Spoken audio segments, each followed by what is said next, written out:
Ranosha nomli akkauntimizdan kelgan savol. Assalomu alaykum. Nega yo'ldosh tez qarib ketadi?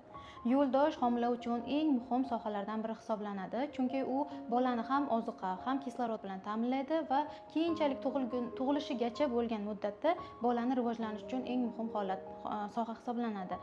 Yo'ldoshni erta qarish belgilari har xil sabablar bilan kelib chiqishi mumkin. Ko'pincha genetikaga ham bog'liq. Agar avvalgi farzandlarida yo'ldosh erta qarigan bo'lsa, keyingi homilalarda ham yo'ldosh erta qarish belgilari bo'lishi mumkin. Bundan tashqari, homila kichkina sroklarida, homiladorda infeksiyalarni ko'p o'tkazish, homila ichi infeksiyalarini ko'p marta takrorlanishi ham yo'ldoshni erta qarishiga sabab bo'lishi mumkin.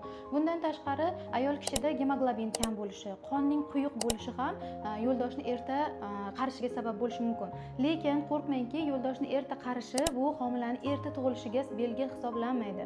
Bu faqat bolani vesini, ya'ni massasini kamroq bo'lishiga olib kelishi mumkin. Har qanday darajada homila yo'ldosh qarib ketgan taqdirda ham, lekin tug'ruq erta bo'lish ehtimoli juda ham kam. Keyingi savol aynan sizniki bo'lishi mumkin. Kommentariyada yozib qoldiring.